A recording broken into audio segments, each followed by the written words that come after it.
Nikola Tesla knew that the Earth rings like a bell. We now know that cancer is vulnerable between the frequencies of 100,000 hertz and 300,000 hertz. The guys that created the religious symbols know all this stuff. These guys knew all this stuff. We live in an electromagnetic universe. This is what we are told, where everything spins and vibrates. And the electromagnetic universe is actually a subtle deception. You'll understand as we go why I say this. It's a very subtle deception, a very important subtle deception. Because it's not the electromagnetic universe that we live in. It's the magneto-electric universe that we live in. And just twisting those two around would have given us a very different perception while we grow up about the world that we live in and the universe and this reality of us, if we don't think of it as the electromagnetic but the magneto-electric. Huge consciousness shift in growing up with that kind of thinking. Everything has its own specific frequency, as we mentioned before. Prime resonance frequency. Everything vibrates at its own frequency. That's how we can manipulate things with frequency and sound and resonance. All comes to the same thing when you start breaking it down. Sound and resonance are also the common links of all creation. In Christianity, we have the Word, we have the Om in Hinduism, the Egyptians that sang the universe into creation, and my favorite, the Aboriginals that believe the world was sung into creation with 3 sacred songs, or brought into creation with 3 sacred songs, which is the equivalent to the Holy Trinity. And we start seeing the whole important structure of music and resonance and chord structures, harmonic resonance in music.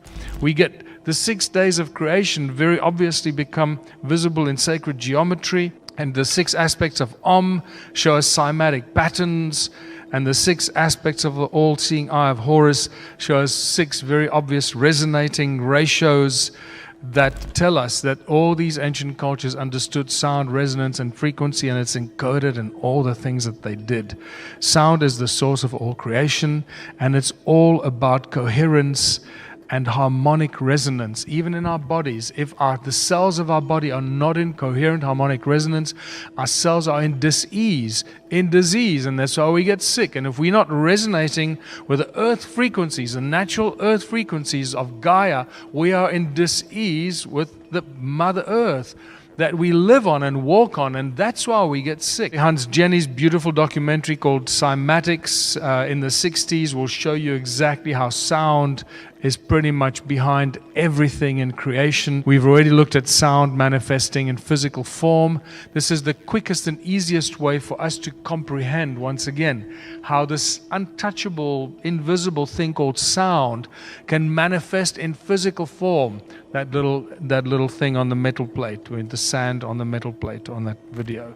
That's just probably the quickest way for us to say, okay, sound can manifest physical shapes. And sound also inspired religious symbols, because the guys that created the religious symbols know all this stuff. These guys knew all this stuff, and they know they're all connected to the ancient bloodlines. And some of these beautiful images of the cymatic patterns, when you drill into it, you get that perfect cross in a circle of the source of the sound. And that's it. The source of the sound is this beautiful cross in a circle, and this is why most of the religious movements have the cross in a circle as their symbol, recognizing that the source of everything in creation is sound, the sound of the Creator. And sound and resonance, it does everything you can imagine, right? Creates light, levitates, boils water, creates DNA. Sound heals and destroys pathogens, moves beyond the speed of light. And we have hypersound and laser and Saser technology, not laser, sound lasers, Saser. Sound makes things invisible, energizes the water we drink, so the water actually heals us, and it also energizes the air that we breathe, so that we can actually survive from the air that we breathe. Otherwise, we would not survive from the air that we breathe if it wasn't for sound. And very importantly, sound is the precursor to electromagnetism, not the other way around. Sound causes electromagnetism. This is a big one for us to come to terms with.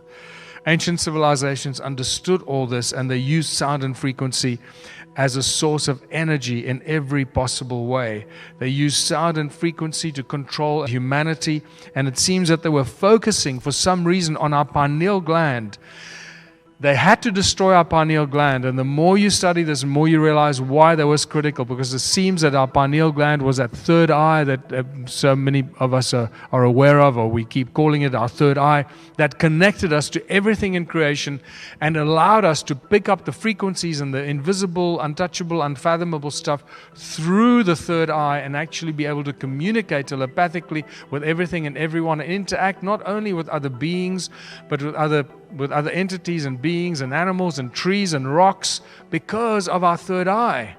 That thing there is the magic part of our body and our anatomy that's been completely destroyed. And it seems from all these images that they took a lot of time and effort to destroy our pineal gland. And they continue to do so today, as you are aware of.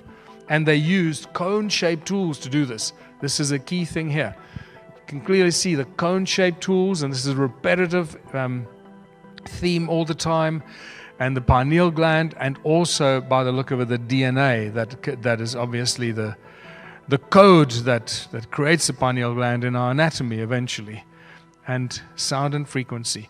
Notice the magnetic wrist watch here, and I'm giving the game away here because I'm telling you what that is. There is a cone. This guy's holding a cone in his hand, very important cone-shaped tool that he's doing some function with. And there's another cone here on his arm. At first you think, oh, it's just an interpretation of the guy's muscle. No, it's a cone. It's a perfect cone that feeds into this magnetic wrist watch. And you'll know why that's a magnetic wrist watch very soon. And the same kind of control through using frequency and sound and magnetism and electromagnetism that was used in ancient times, the all-seeing eye of Horus. It's still being used by the broadcast companies today. You know, it's encoded in their logos. It's everywhere around us, but we're just too blind to see it. Sound as a tool and technology, very important. Sound creates light. Even this, you add attach a LED light to a speaker, and you put a speaker in a noisy place, you light the little LED up. That's spectacular. So it works both ways, light and sound. Every sound frequency has a light frequency, and every light frequency has a sound frequency attached to it. Corey Good, in a recent interview, said that he was in some giant underground cavern somewhere, and there was this invisible source of light. And when he asked, where does the light come from? He was told, the light was coming from the sound. The light was being created by the sound. In Egypt, the ankh was used for healing. That was just a resonating device, sound frequency, resonating for healing. The Native American medicine wheel is clearly just a cross in a circle as a source of all things, so from sound to heal people. Royal Rife, the man who cured all disease in 1931, he did that with sound and resonance and frequency, spectacular achievement in curing cancer in the wards. This is his handwritten book that I had the privilege of seeing. It's in a private library in Sedona, Arizona. There's about 700 pages in there, I think, and there are page after page with his own handwritten frequencies for all the different diseases. One of my biggest, most exciting obsessions at the moment, and if there are people in this room that can do this, please go away and do this. You know that honey lasts forever. It doesn't go off. It's not affected by viruses, bacteria, pathogens. It's one of those miraculous things. Apparently, the reason that honey does that is because of the frequencies of the bees' wings when they're building their honeycombs and when they're creating and bringing in the honey. So it's a frequency of the bees' wings that creates the hexagonal structure of honeycombs.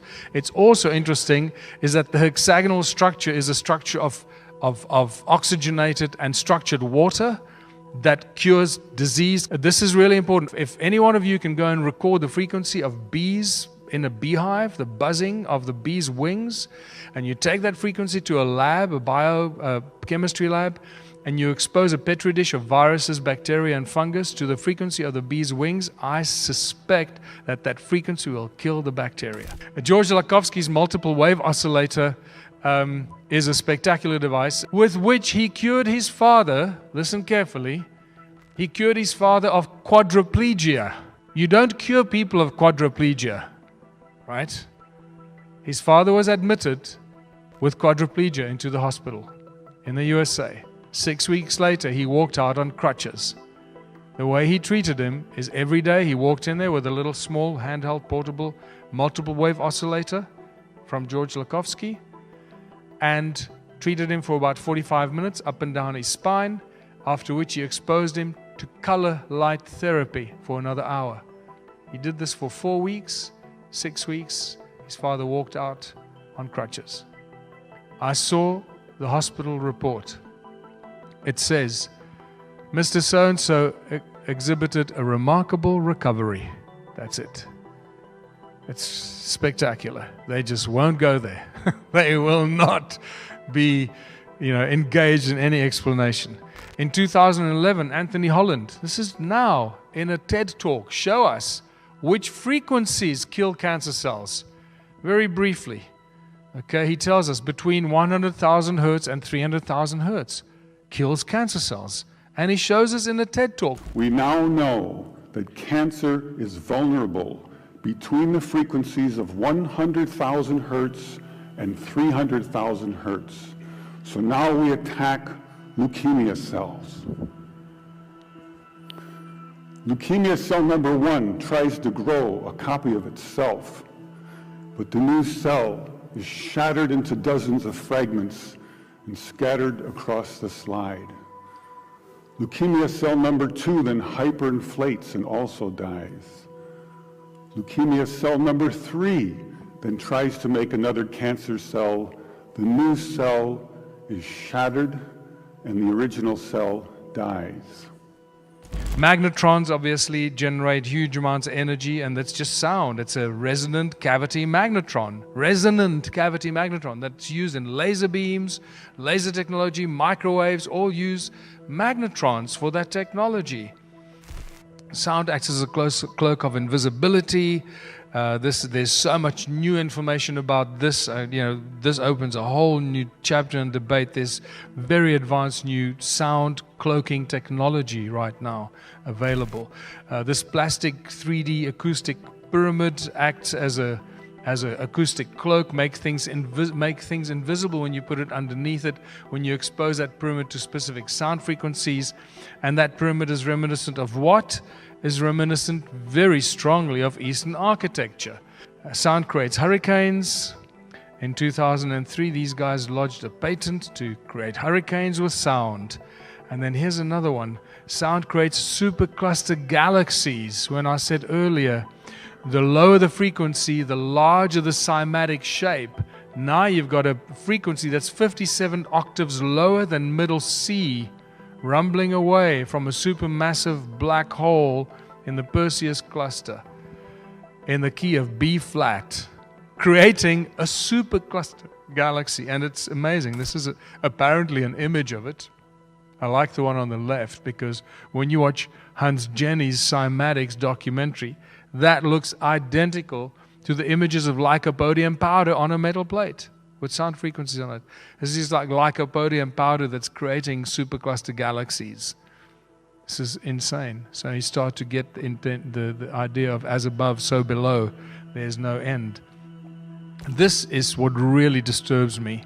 The fact that we could put out fire with sound, and yet this has not been employed or used anyway. Why? Because it's not good for business. Remember, the moment we stop the growth and the need for money, the entire global financial system collapses. This is just spectacular. These kids developed this little resonator that puts out a fire. 5 seconds. Count it from the moment they put it down to the frying pan to when the fire is out. 5 seconds. Imagine the fire trucks arriving at a burning building. The ladders go up, and instead of fire hoses, a bunch of speakers get switched on and put out this frequency. That fire in the building will be out in literally few seconds or a minute. The entire fire, everywhere, because it'll resonate right through the building.